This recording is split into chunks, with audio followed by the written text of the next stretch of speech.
Hello friends, welcome to Alkem IAS. This is Dr. Rajesh Kumar Mohan, and we are continuing our Indian Express Demystified series. Today we would try to complete newspaper from 1st June onwards, the Indian Express newspaper. The notes would be available in the description. So first of all, about myself, I am Dr. Rajesh Kumar Mohan. I have done my MBBS from Government Medical College and Hospital, Chandigarh. I've also worked as AMO in Indian Ordnance Factory Health Services. This is my fifth attempt. So let's start with the newspaper of 1st June.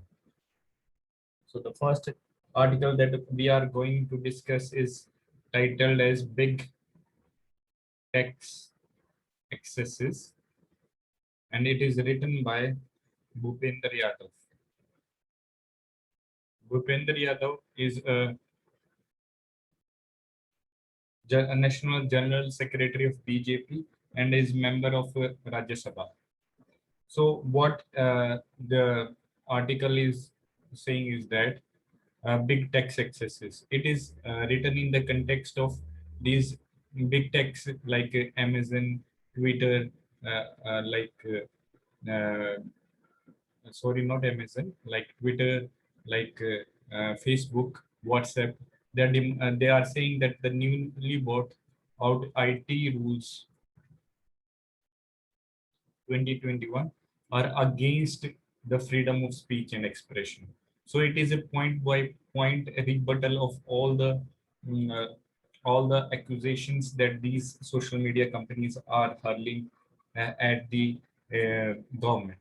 So according to the author, the tech companies are working in an opaque environment where they take decisions which impact the freedom of speech and expression and also the sovereignty and also the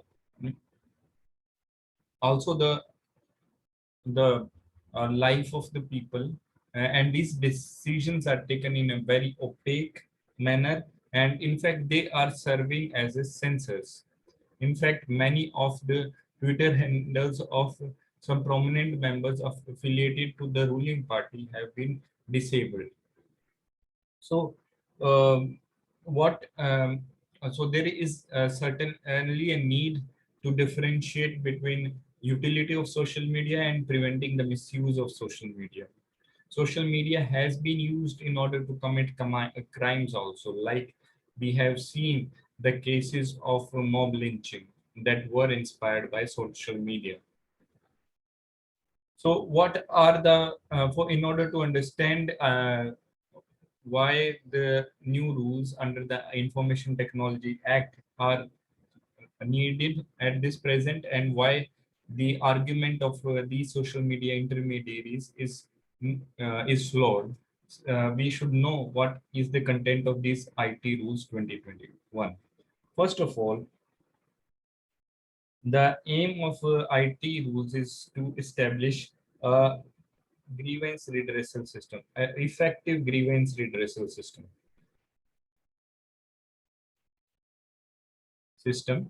where there should be a proper procedure in order to receive and acknowledge the complaints of the victims of the social media and users. So it mandates that there should be a grievance redressal officer to deal with the complaints and share the name and contact details of such officer. So the complaint has to be acknowledged within 24 hours and resolved within 15 days of receipt. So a time-bound manner of grievance redressal has been put forward. Second thing is that these rules mandates in order to protect the privacy of the individual, especially crime related to women. It mandates that the uh, images or photos of private parts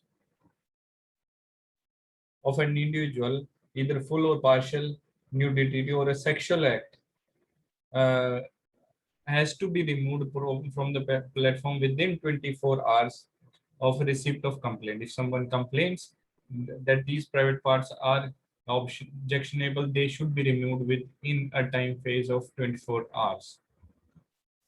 Third is that it differentiates between social media intermediaries and significant social media intermediaries. So these significant social media intermediaries are bigger media intermediaries whose user base is more than 50 lakh. According to the rules, now certainly Facebook, Twitter, Instagram are coming under SSMI category. So these SSMI have to have more regulatory provisions. They have to appoint a chief compliance officer, a nodal contact person, a resident grievance redressal officer, who all should be Indian residents, and they have to act as a point for 24/7 coordination with law enforcement agencies. So this is the aim of these role. Fourth provision is related to identification of the first originator of information. So now, right now, there are arguments raised by the social media companies that encryption doesn't allow for tracing the source of information. However, according to the author, even in advanced countries like USA and UK, these Western countries, these social media intermediaries are able to provide first originator of information. They are not asking for about the content of the information, but about who was the person who started that information. So this is needed in order to prevent a crime, in order to solve a crime, in order to ensure that the conviction happens in a particular case. So this provision also tells that the these social media intermediaries revolting against the first this provision also tells that these companies are exhibiting biases because they are accepting these standards in the Western countries, but not in the Indian context. They are in fact using the LB of Article 14, freedom, Article 19 about freedom of speech in order to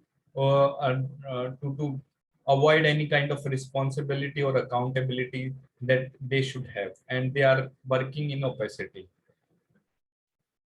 So according to the author, there are two things that we should take into account. First is that these social media companies, they are not mandated to ensure freedom of expression. So the ideals of upholding freedom of expression under Article 19 is not at all applicable to the social media. They are not the institutions which are going to protect freedom of expression. This is not their mandate. It is the mandate of the state, the judiciary, the government, the parliament, in order to ensure that freedom of expression is maintained, as it is a constitutional right. So these social media companies have no moral authority to regulate freedom of expression because they are not accountable. They are not representative. They are not representative of the section of population that they are catering to, because they are not elected, rather they are appointed people. Second is that India is a sovereign country, and if a company has to operate in India, it has to operate as per the laws of the sovereign. So in this particular case, the parliament, the executive, and the judicial announcements would be governing the various aspects of business in India, and it won't be that these countries would be allowed to belittle the sovereignty of the Indian sovereign.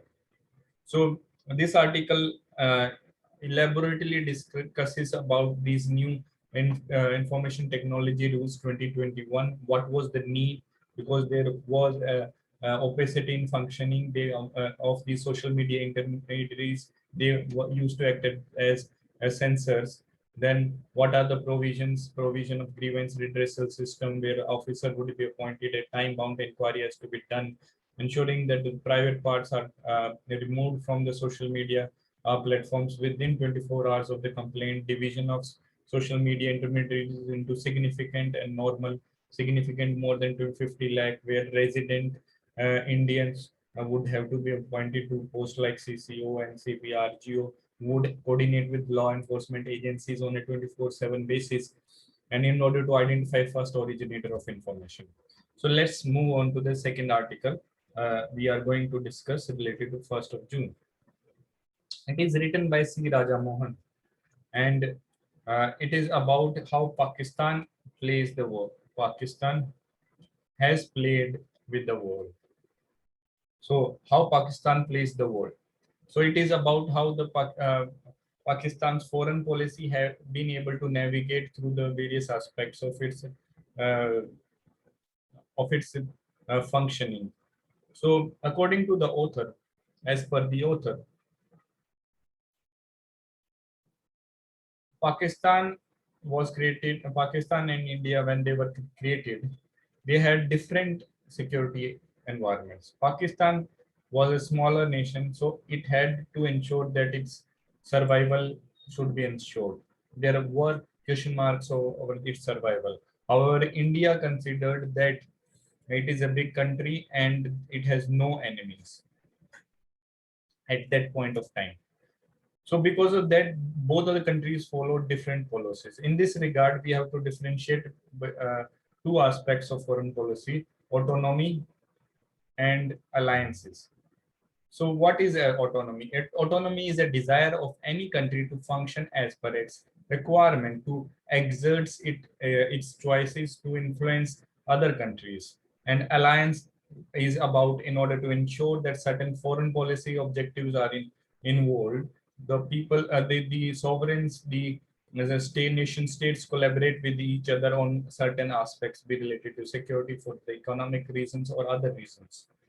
So at times, autonomy is diluted when we go into alliances. All the countries you make use of a fine balance of this autonomy and alliances. So what Pakistan did when it got independence from and after partition in 1947 is till 1970. It followed a policy where it had alliances with the USA in the form of Seattle and CENTO. At the same time, it continued to have good relations with China. What were the advantages of this kind of was that Pakistan was able to act as a mediator, because at that point of time, Mao's China and US were at loggerheads with each other.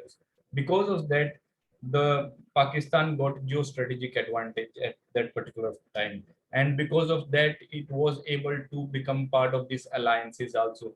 At the same time, its nuclear program, which was working with the illicit support of the Chinese officials, was able to go on without much of fear of sanctions from the US counterpart. However, in 1971, a realization happened in Pakistan that despite having such alliances with the USA, it was not able to stop India from partic- uh, uh, uh, in liberating Bangladesh from Pakistan. So because of that, the relationship with US and Pakistan deteriorated. However, the relationship with China continued to improve. Despite the slip into relationship with the USA in 1979, Pakistan decided to use its location as a strategic asset. At that point of time, USSR had invaded Afghanistan, and in order to serve its foreign policy needs, US and Pakistan collaborated with each other in order to arm the Mujahideens. These Mujahideens, in order to wage a jihadi war against the USSR. At the same time, with passage of time, when 9/11 happened, the geostrategic importance of Pakistan again increased in 2001, when the twin bombing incident of in Washington and New York happened in September 11, USA had to intervene in Afghanistan, and this was possible only through the through Pakistan, which can provide the support to the US military, the bases, the information, and the local know-how.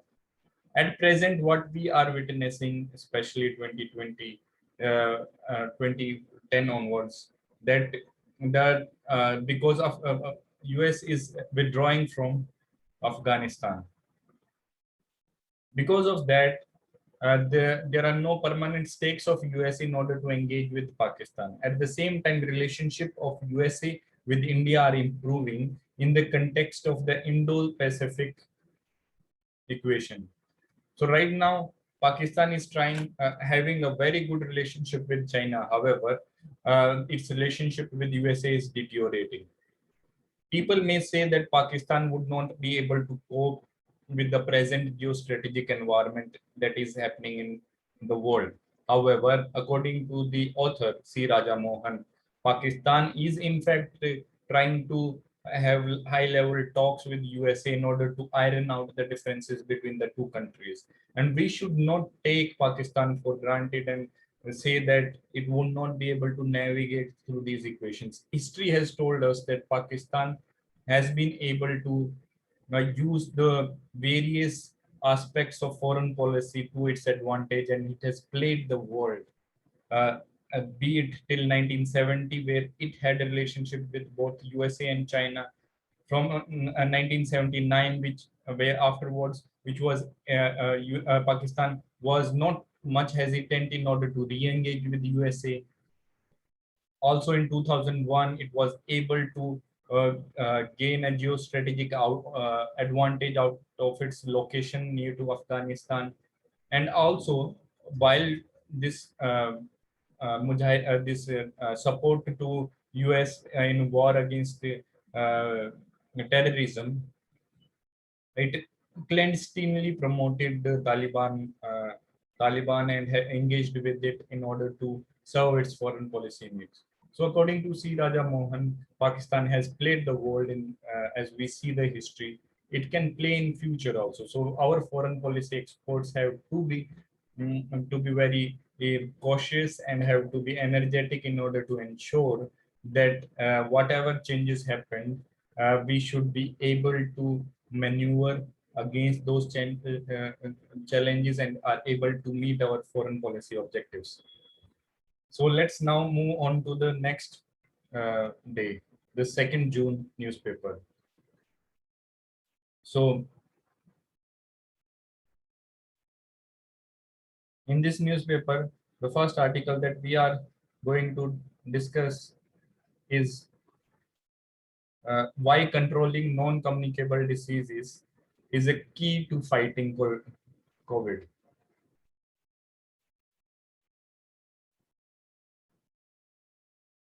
So this is written by Praveen Pardeshi, who is a program coordinator of Defeat NCD partnership.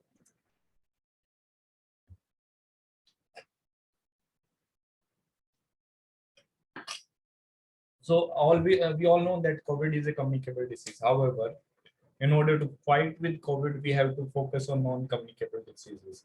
This article gives an insight into that. How fighting with the COVID requires that we solve the non-communicable diseases problem.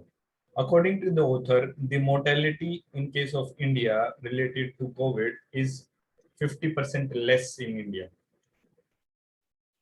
The global mortality rate is 2.17%. However, India is having a mortality figure of 1.16%. This, some people are saying, is a statistical anomaly. However, if we look into data, India may be having lower mortality because of its actions in the arena of non-communicable diseases.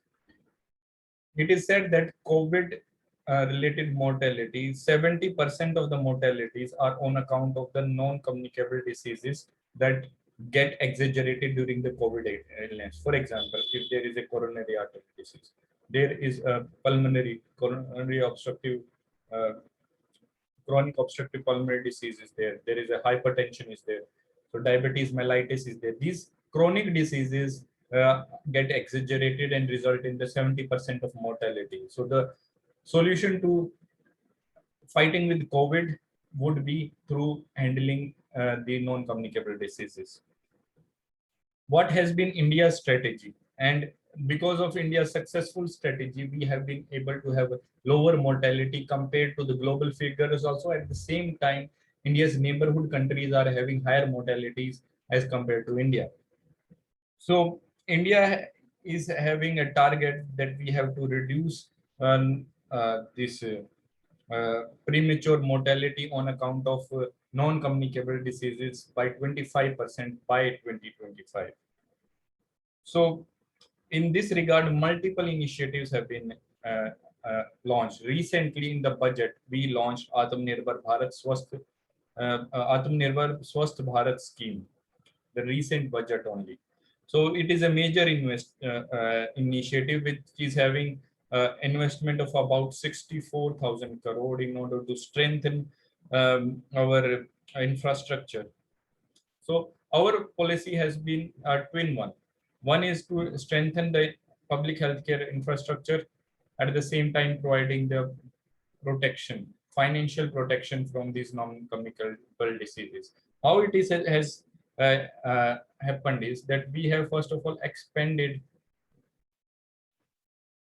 our public primary healthcare infrastructure. This has been done through National Health Mission. Then we have this Ayushman Bharat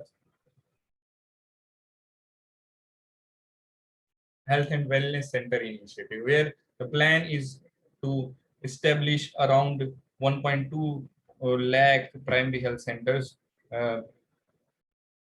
which these health and wellness centers have expanded on the concept of primary healthcare, expanded the primary healthcare. Previously, primary healthcare used to focus on providing RCH, reproductive and child health, communicable diseases, which are endemic to that particular area, certain common elements. However, now this has been expanded to giving treatment for non-communicable diseases also, screening for non-communicable diseases also, like hypertension, diabetes mellitus. So this is a major initiative that has been taken. Second is that the financial protection. Ayushman Bharat, uh, Prime Minister there are two components to Ayushman Bharat. One is health and wellness system, and one is PMJ, Pradhan Mantri Jan Arogya Yojana, where financial protection is given to certain secondary and tertiary illnesses. All the secondary and some tertiary illnesses in panel hospitals to a large segment of population. Insurance coverage of 5 lakh per family has been provided with no family cap. So it has also helped to provide financial protection. Third is multiple steps have been taken in order to reduce the environmental factors responsible for a non-communicable disease. One of the significant one is that the Ujjwala scheme. So this Ujjwala scheme provided the non-polluting LPG cylinders instead of those traditionally used cooking fuels. Because of that, indoor air pollution has been reduced. On account of this lung problems, the chronic lung diseases, the other COPD related illnesses, bronchial asthma, their incidence and prevalence have been reduced because of these interventions. Right now, what we are lacking is a screening of there is under screening of the non-communicable diseases. According to the author, this pandemic, the response to the pandemic, we are vaccinating, we are contact tracing, then isolating. So this should be used as an opportunity in order to screen for non-communicable diseases. We should use our digital technologies in order to identify undiagnosed cases of these non-communicable disease. Most of these communicable diseases suffer from something called iceberg phenomena. What is this iceberg phenomena? Is that only the tip of iceberg of that particular disease is visible. Whatever the cases are there, there are only a small proportion of it. A majority of the illness remain undiagnosed because there are no manifest acute signs of these non-communicable diseases. After a particular stage only they present as illnesses. So we should use the vaccination drive, the our efforts against the COVID, expansion of laboratory facilities in order to ensure that screening for non-communicable diseases are done. Then only we would be able to achieve the sustainable goal, development goal, third related to the non-communicable diseases, where the aim is to reduce by 1/3 premature morbidities and mortalities associated with non-communicable diseases. So this is a nice article detailing linkage with the non-communicable diseases with the COVID illness. Second article is an explained series which discusses about Haryana's effort, Haryana's door-to-door COVID screening program. So what is this COVID screening program? It is an initiative of Haryana government in order to ensure that in rural areas, door-to-door screening of COVID patient happens. Screening is done through a process where a general population is asked some symptoms, and some people having symptoms related to the illness are screened and are isolated and tested, and the proper treatment if they are found positive is given. So out of a population is screened for the presence of this COVID infection. So door-to-door screening was done, and the finding of this is that the highest incidence, the positivity rate is in Rohtak district. So what are the steps that the Haryana government has taken in order to curtail this pandemic? First is that they have done door-to-door screening. Second is they have come with home isolation kits. So the main aim of all these initiatives is to ensure that rural areas where this second wave has reached, they are able to fight with the pandemic. Third is that extra facilities are being provided. Village isolation centers are there, which are having various beds also.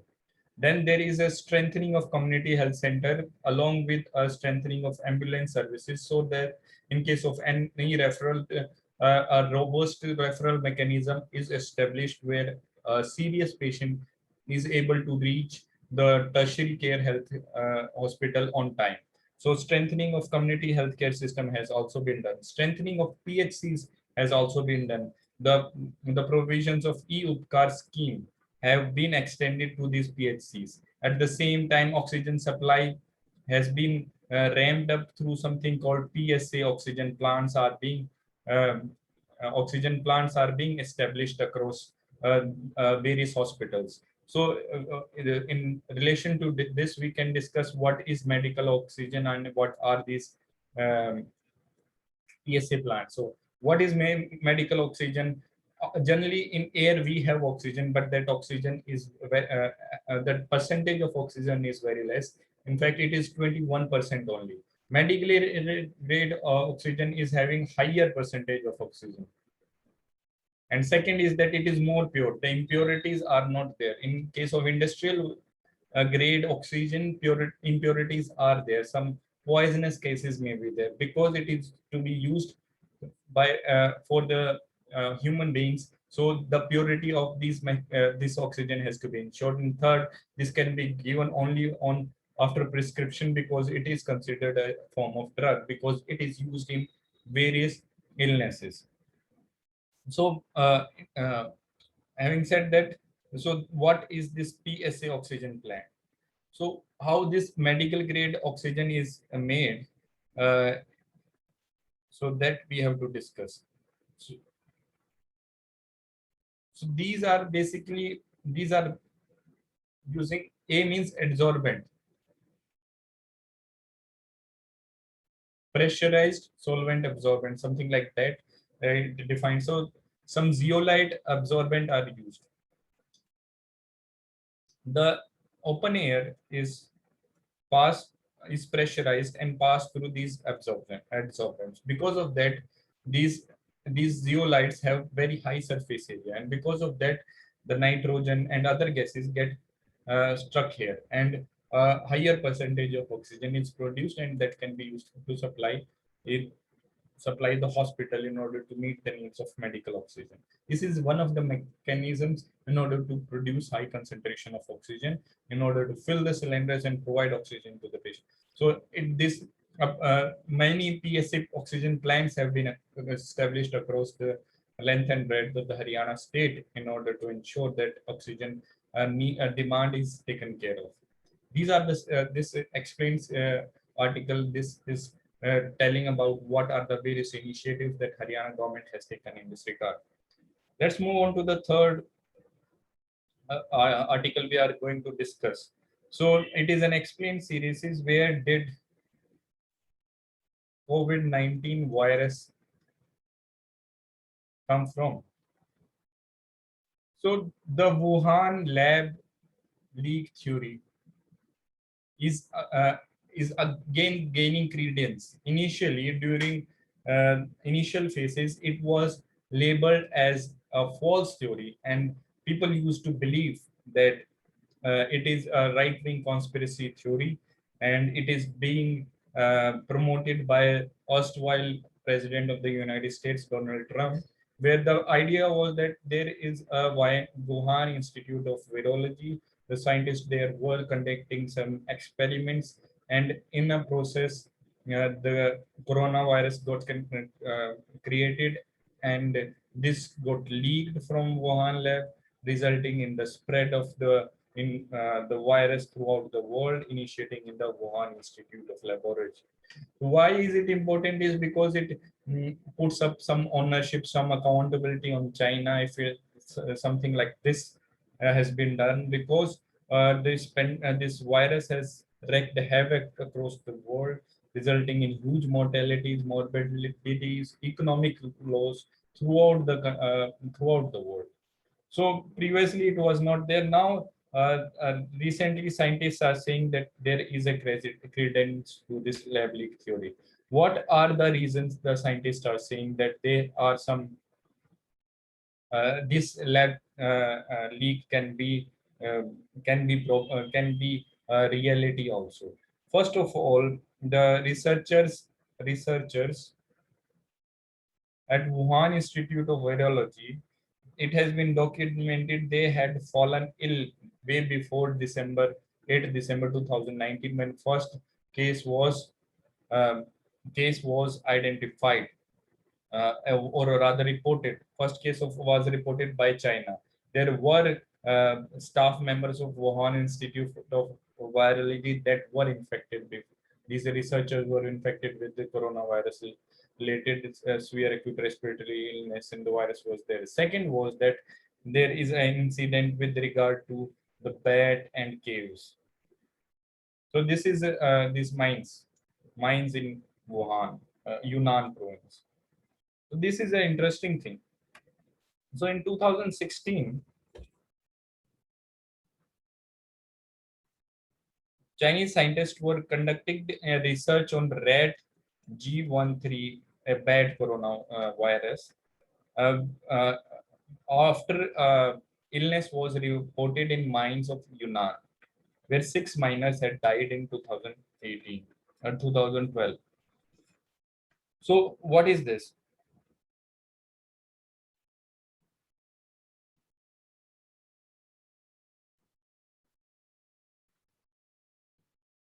So there are two things. One is rat G13 and one is RABT02, rabat, rat G3 or RABT. So scientists in Wuhan Institute of Virology were conducting experiments of rat G3. However, this virus was isolated from Yunnan mines. Later on, it was revealed that these two viruses are in fact the same viruses. Initially, Wuhan Institute of Virology said that these are different viruses. This virus, the experiments in 2016 that are being done in Wuhan Institute of Virology are being done on a different kind of virus, while the Yunnan virus was a different one. Later on, these same scientists in a research paper said that these two are the same virus. And this virus is having 96% similarity with the SARS-CoV-2 present virus. So this episode raises question marks about the validity of that data that comes out of Wuhan Institute of Virology. And in fact, it also establishes the fact that these researchers were certainly carrying out some experiments on coronaviruses. And there was a high probability that a virus having 96% can, so if research was being done on that and some other additional modifications can be done, SARS-CoV-2 could have been made. A third reason of that has raised the suspicion over this third theory is about the WHO report. The WHO report, so as we all know, WHO constituted a committee and they were investigating the origin of the sources, and it turns out to be inconclusive. So why it was inconclusive? And in fact, they also said that all the theories are on the plate with regard to natural source of the COVID, the SARS-CoV-2, as well as the lab leak theory is also a valid point. So right now, scientists are again saying that there may be chance that this could be a lab leak episode in the Wuhan Institute of Virology, the present pandemic. Uh, in line with it, the US President Joe Biden has ordered an investigation by the investigating agencies of USA in order to clarify these matters. So again, the China's response has on expected lines been that they are saying that US is using this pandemic in order to uh, stigmatize China. So uh, according to Chinese officials, this effort by US government is aimed at stigmatizing China, and it is not in a good faith. So with this, let's move on to the June 3rd newspaper.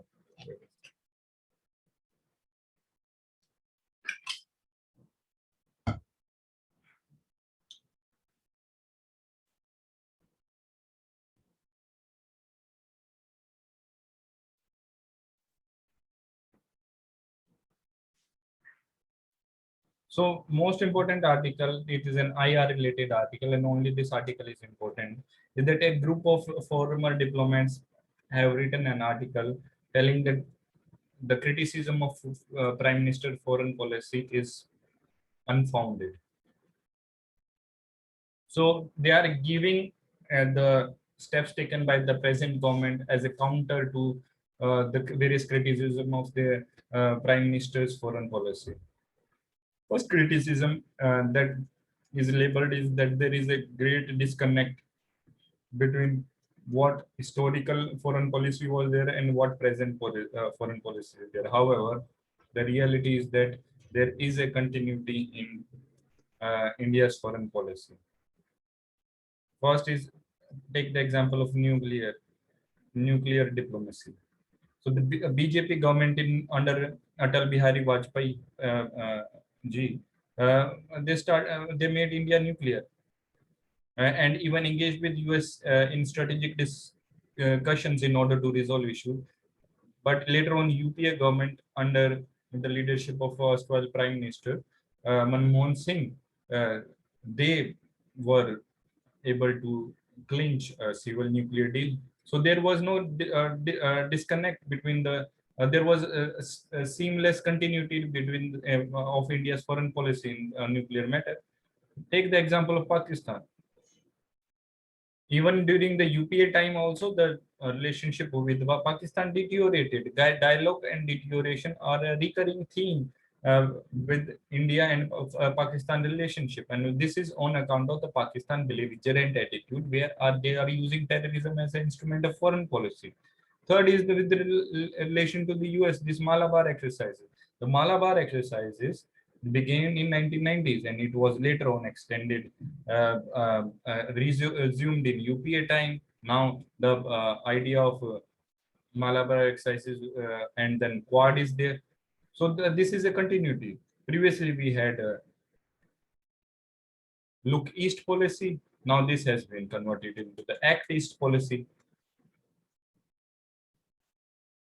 So this disconnect is also not unfounded. In fact, there is a continuity in strategic areas of India's foreign policy. Second is that Prime Minister is in fact pursuing certain arms of foreign policy in a more vigorous way.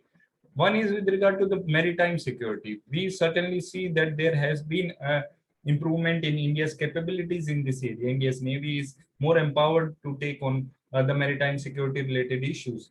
In fact, we are having strategic partnership with France, which is an important player in Western Indian Ocean. And we are also having now some arrangements with Gulf nations, the Oman, in order to use their naval bases. Second aspect is with regard to Indian diaspora. Clearly, the engagement uh, of present government with Indian diaspora is on a higher level. Various events are being organized in order to ensure that there is more connect between Indians diaspora and they are seen as ambassadors of India. And Prime Minister is leading this arm with the front foot and is engaging with Indian diaspora directly. Third criticism with regard to the China's policies, response to China. So people are saying that the present government is not going for aggressive posture against China. But according to the authors, the Chinese activities, say in Doklam, are to be resolved through uh, in a peaceful manner. And downplaying the threat, then only this issue can be resolved. Take the example of Depsang incident during UPA times, and at that time UPA government said that Depsang is just an acne on a good India-China relationship.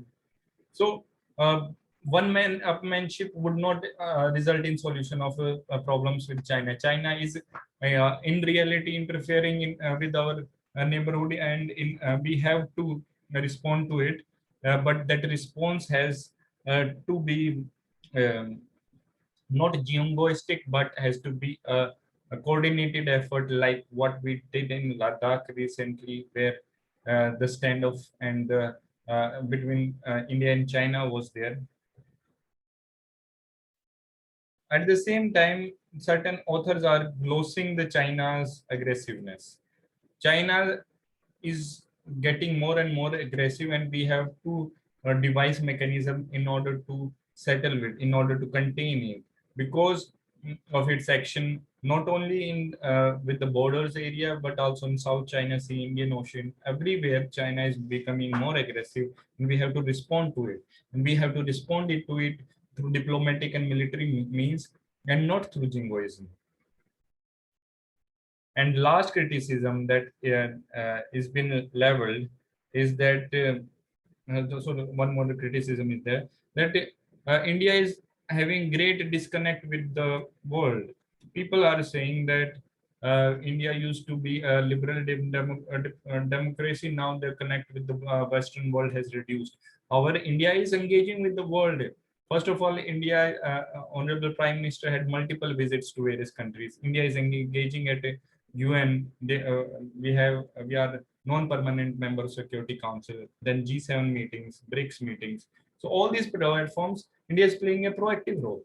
So, and in fact, we are also having our own alliances like International Solar Alliance, Pollution Road Disaster Resilient Infrastructure. So this clearly says that there is no disconnect between India and the world.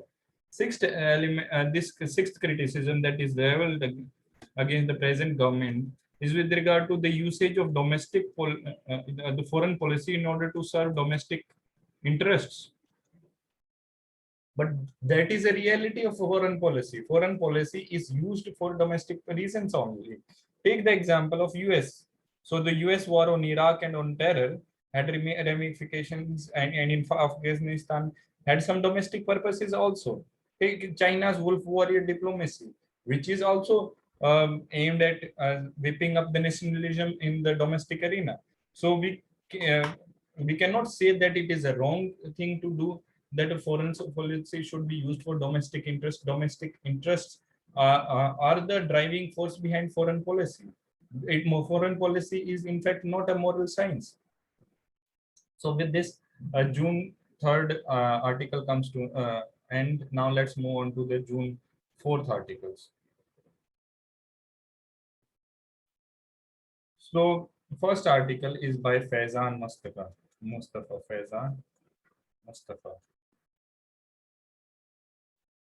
So it is affection via coercion.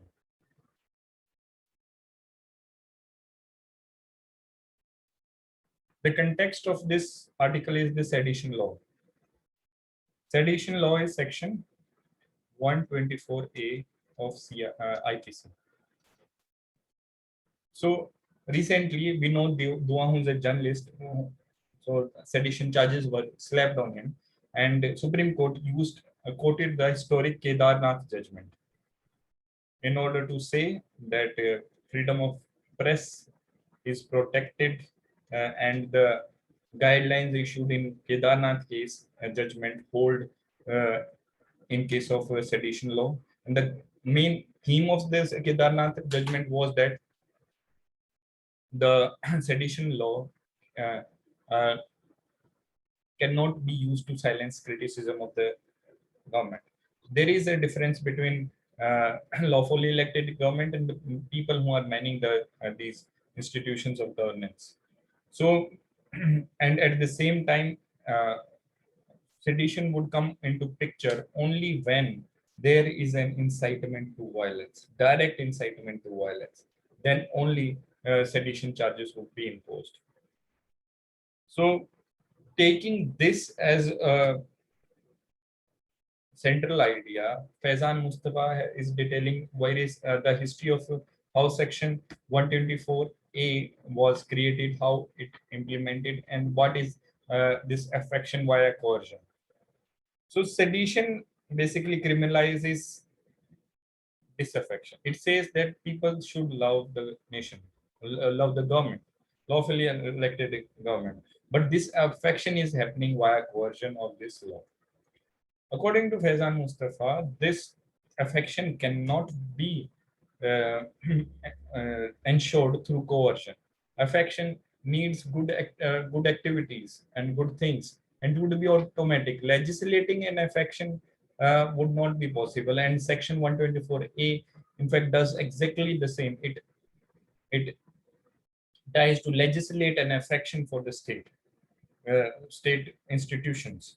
So what is the history of this Section 124A? As we know that we had a law commission, Macaulay. So Macaulay came with the IPC. Lord Macaulay came with IPC.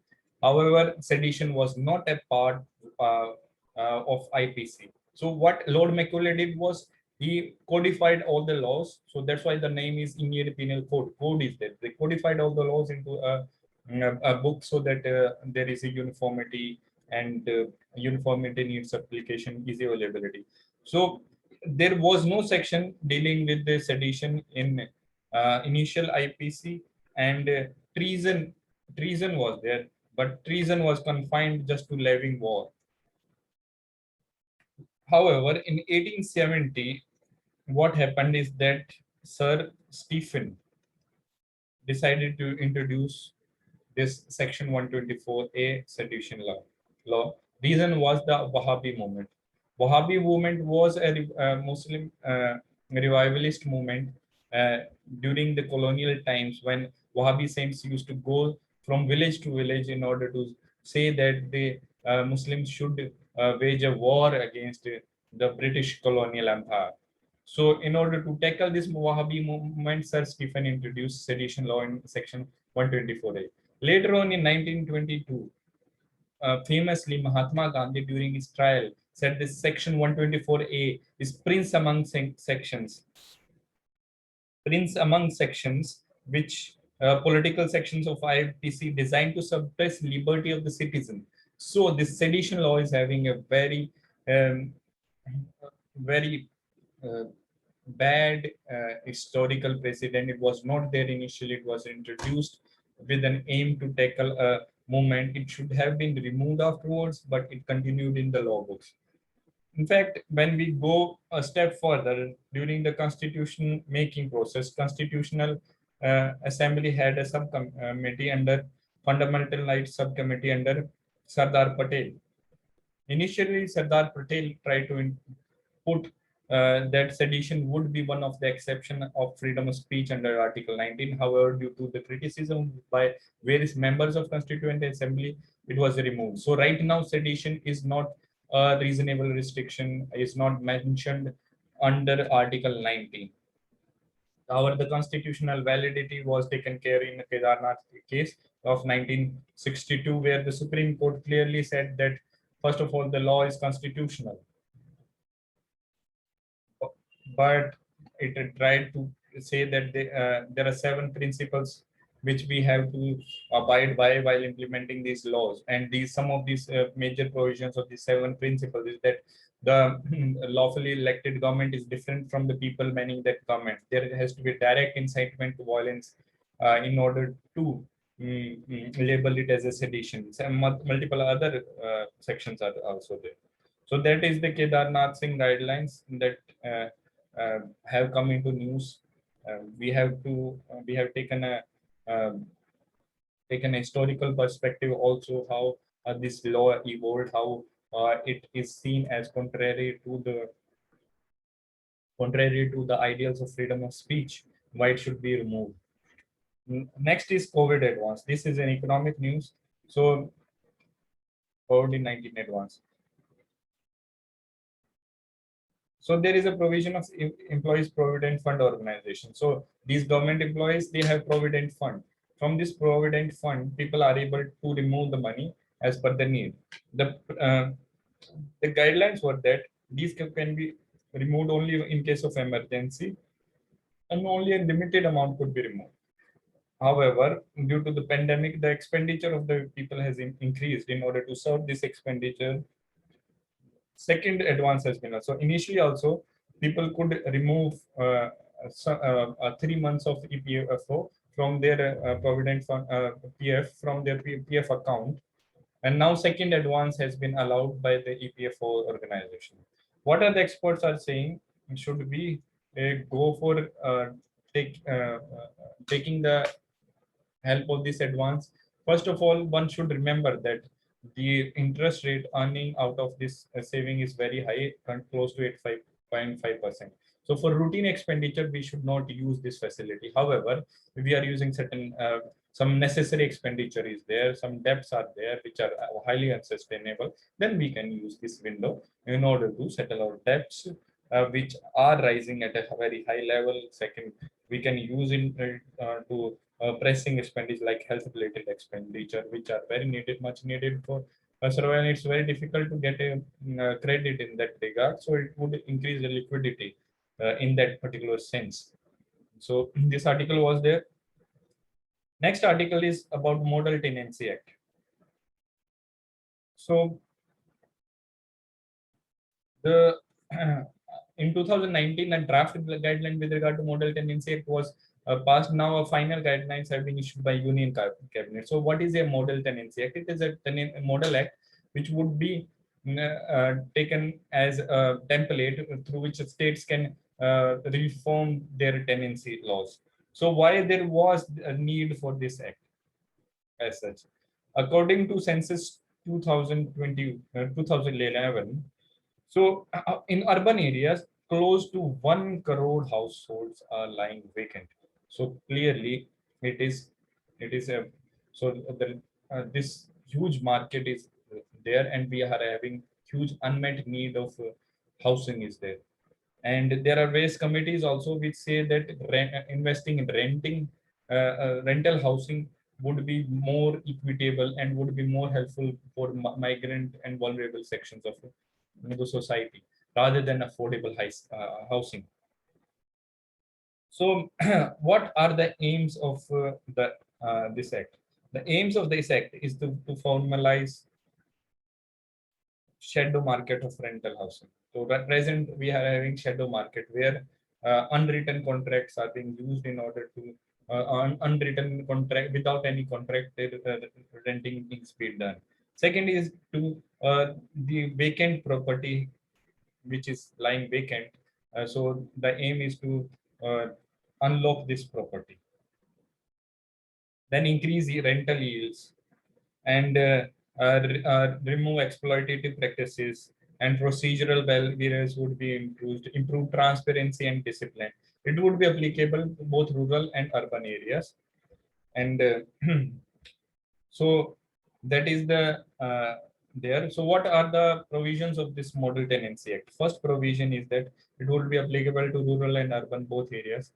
So it is a model act. The state governments, according to their own needs, can go for this. It would be implemented prospectively. So previously, old deeds would not be taken into account. In fact, there is a political constituency which does not want that, because in South Mumbai, there are various illegal occupants of a prime location property. They do not want that to change.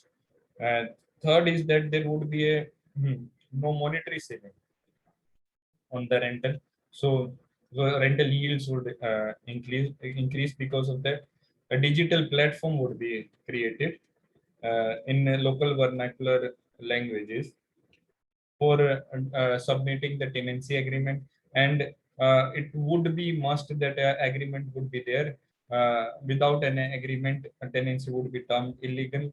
Subletting would be allowed only with the approval of the owner, and who would repair the damages. The provisions are also there, ensuring that transparency is there. Rent courts would be established in order to streamline in a time-bound manner to solve these disputes that are avoided would be there, and their repossession would be allowed. So if there is some disagreement between the owner and tenant, however, in case of force majeure, after notice of 1 month, or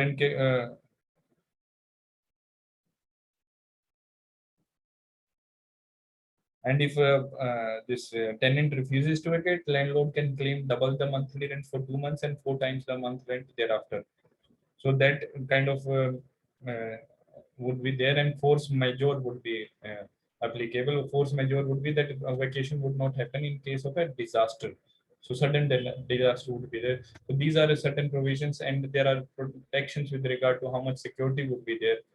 That is also ensured in this model act, and the aim is to unlock the uh, rental housing property in order to use those 1 crore vacant housing in order to promote rental housing, in order to solve the housing issues.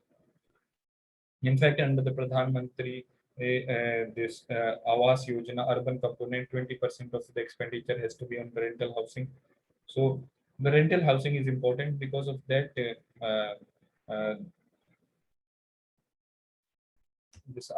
this model act has been passed. So with this, let's move on to the today's newspaper, June 5th newspaper. So first article is about variants of concern. WHO has come with new nomenclature which is easy to understand using the Greek alphabets in order to label variants of concern. What is this variant of concern? As we know, COVID is caused. Hold on a second.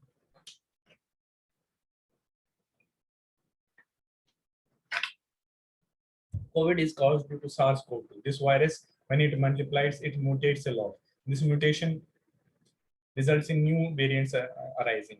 So three types of variants are labeled by WHO. One is variants and under investigation, variants of interest, and variants of concerns. So what are these variants of concern? These are those variants which have higher transmissibility, or say more infective, more virulence is there. So their track is kept in. So right now, 4 variants of concern are there. One is alpha, beta, gamma, delta. So what are these variants? Let's look at them. So these are the new names. What was the old name? So the alpha was also known as the UK variant, and the nomenclature was B1.1.7. So 117. So UK was B117. Beta was South Africa. South Africa, which we had B1351. That is was 117, 1351.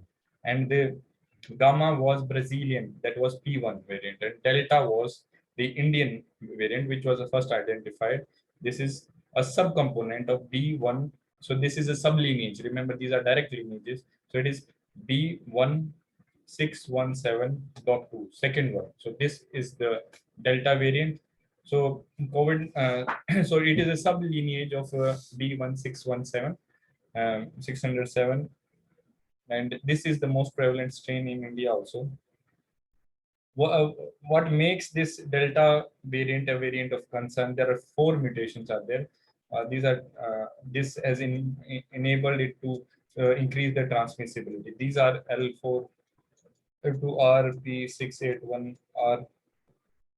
RD614G, T478K. So these variations are there in the spike protein, creating this vaccine. So next is that the Indian government has signed a so without issuing emergency use authorization, agreement has been signed with biological A company in order to supply this vaccine Corbevax, and phase 3 trials are left. So what is this Corbevax? So it is a subunit vaccine.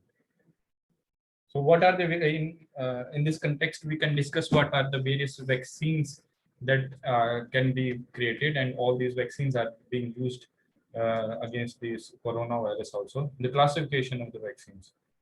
First thing is that first we have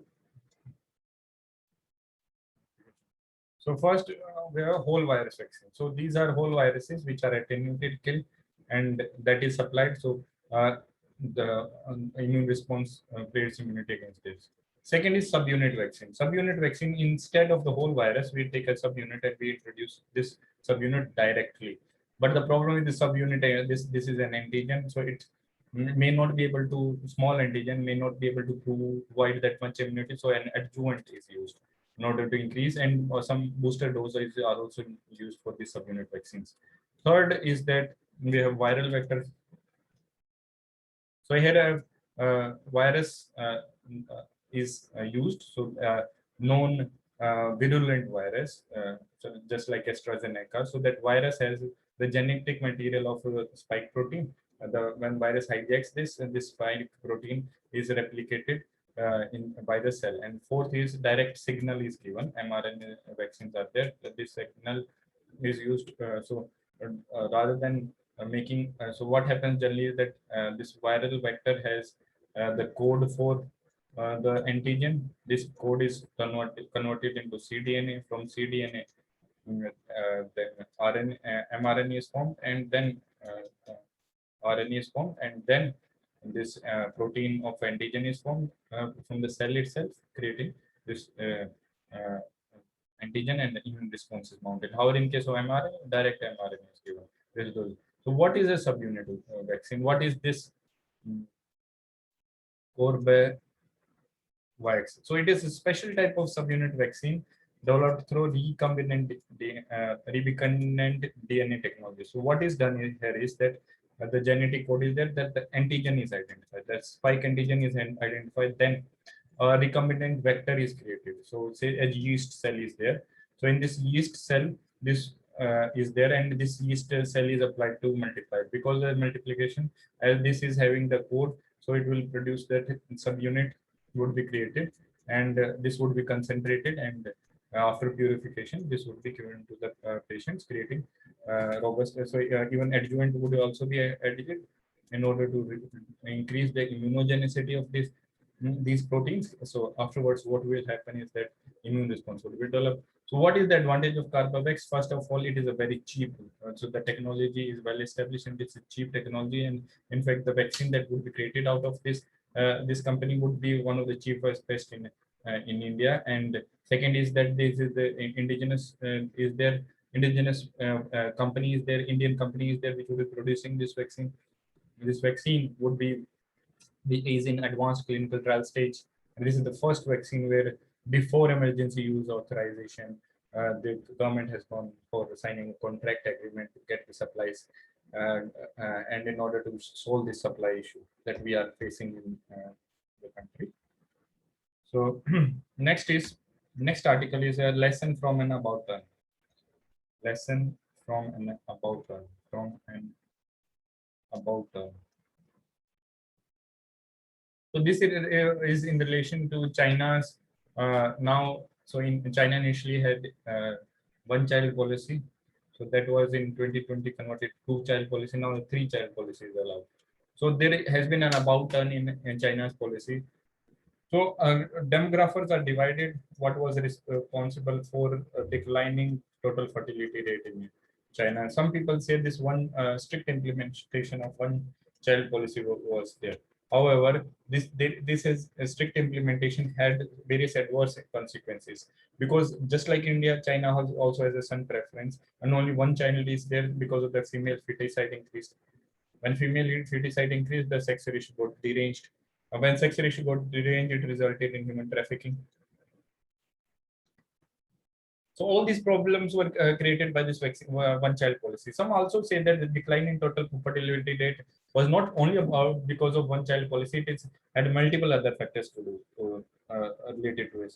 This, especially education, then employment, and women empowerment. So these are responsible for declining TFR, and according to in China, and according to these demographers, this is being proven because even after a two-child policy in 2020, the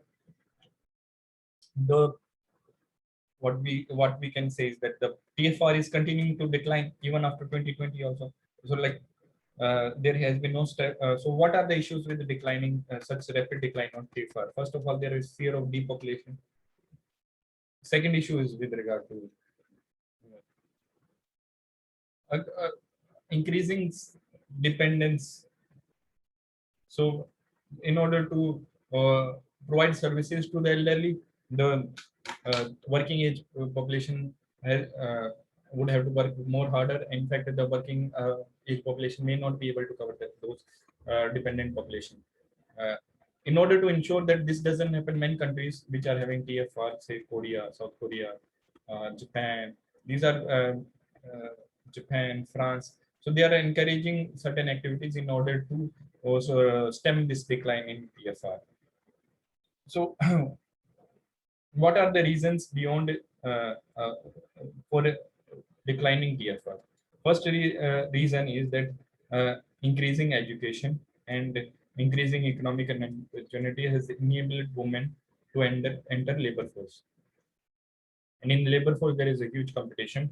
So because of that, the family duties are so the childbirth or giving birth to a child um, um, becomes an unattractive proposition. Second is that the domestic responsibilities are still with the woman only. So women are having a double burden. Because of that double burden, so they are not having time for uh, uh, having children also. So this creates a big problem for the woman. Third is that the cost of raising children is increasing. And if there is a pregnancy, then pregnancy related discrimination is there at a workplace. This is a reality. So all this has created money and time squeeze. Money and time squeeze in the families, creating reduction in fertility rates. So what India can learn? First of all, India should be sure that India's TFR is reducing, and it's reducing at a sufficient pace, and we should not be so much concerned about high TFR, and rather than gross policies of reducing TFR like limited maternity benefits and other, we should focus on those areas which have high TFR rather than crude policy response should be there. Plus, this TFR reduction has to be slow, and in order to ensure that the demographic cliff that China is experiencing, India is not able to experience. Then family planning facilities should be available, accessible. Next is this article is by Rajiv Maharshi, who is a ICE officer, who is saying this idea of simultaneous poll should be has come, especially during pandemic. So in pandemic, uh, uh, so multiple elections are happening year after year. In fact, according to Niti Aayog, every year one election is there in India. So there are many arguments which go for a simultaneous elections in India. So let's discuss it. First is that there are financial costs in uh,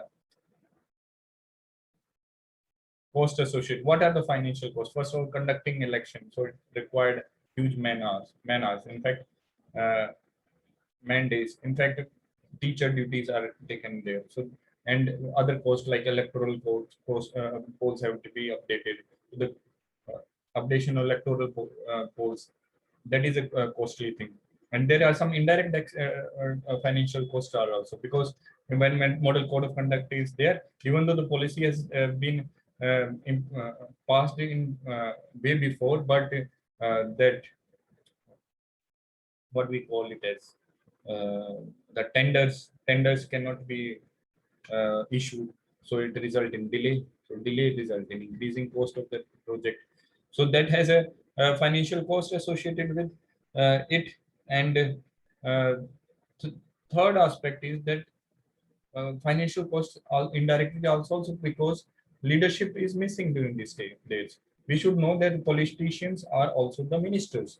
So during elections, these ministers do not take their, so they are engaged in these election related activities. And because of that, there is a delay in the government functioning. So it results in cost overruns, other created issues. The second issue is that so there is a repeated administrative phases because of model code of conduct.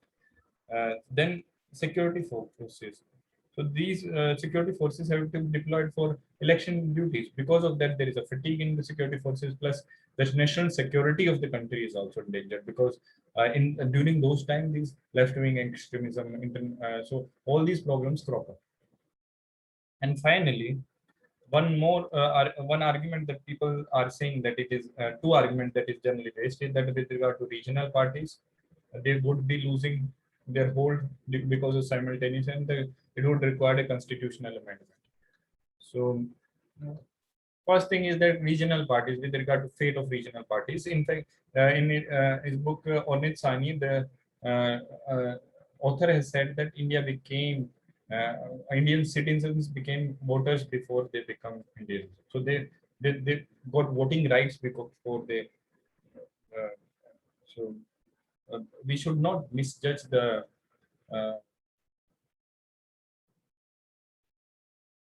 the mindset of the people, the citizens. So they take decisions in a very scientific manner. Second is the constitutional amendment. In India, on an average, 1.5 constitutional amendment happens every year. So we can go for constitutional amendment. Our constitution is not that much rigid, and there are certain advantages for all the stakeholders in order to ensure that simultaneous elections happen. Next article is about this a digital payment boom. So during this pandemic, what happened is that uh, real-time transactions were 25 billion in India, and India surpassed China. China has 15 billion transactions. So while this during this pandemic, digital payments are in digital payment boom is there. First is there is a convenience associated with there. Second, there is an enabling environment that has been created through jam try meeting. Third is that it has reduced corruption. Some people say that this uh, digital payments, this boom is fake because the cash circulation is also increasing. But the point is that if people in rural areas get DBT, so they will be taking out of this money out of their bank account. So then again, this can also be the reason for increasing cash circulation. Um, so these are the arguments that are being said. So last article we are having. So let me delete this one.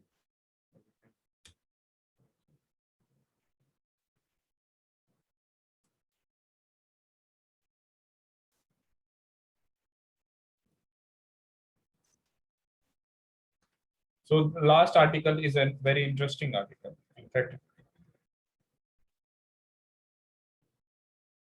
so why the scrutiny of survivors? This is with regard in relation to the Tarun Tejwal incident. So sexual assault survivors.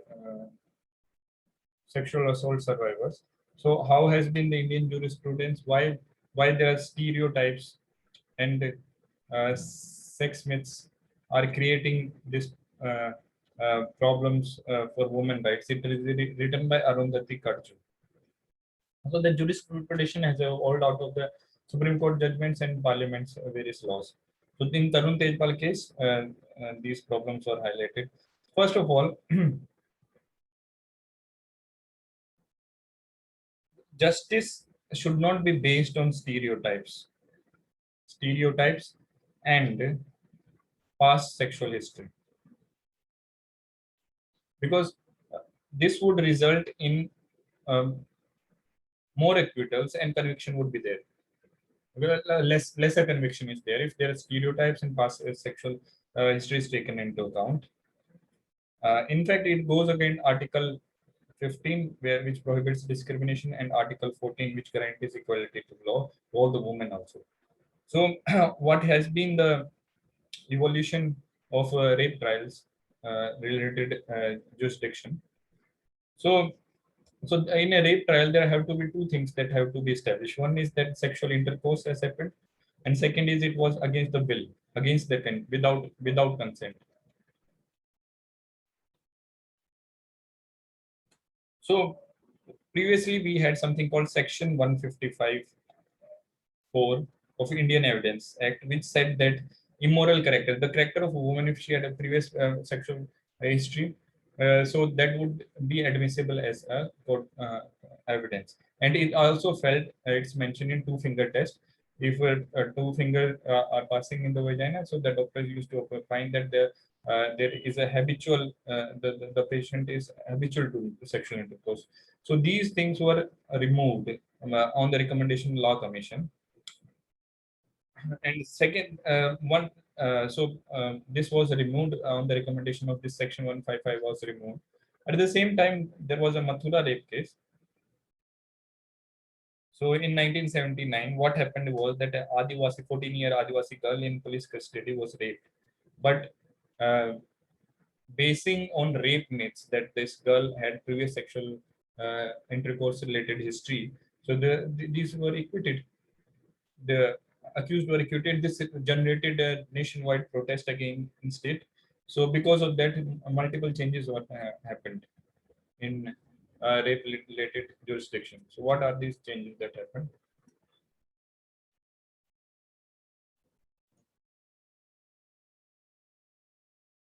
So what are these changes that happened? After Mathura rape case, Section 114A of Indian Evidence Act was applied in case of aggravated rape cases. So aggravated are more severe. Say if there it is happens in custody. So all these aggravated rape cases, if sexual intercourse is proved, then it is the onus on proving that consent was given is on the accused.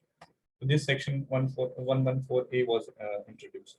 Then in 2013, after Nirbhaya Delhi rape incident in 2012, 2013, J.S. Verma committee report made certain submissions, and which included that prior relationship between accused and the victim should be irrelevant, and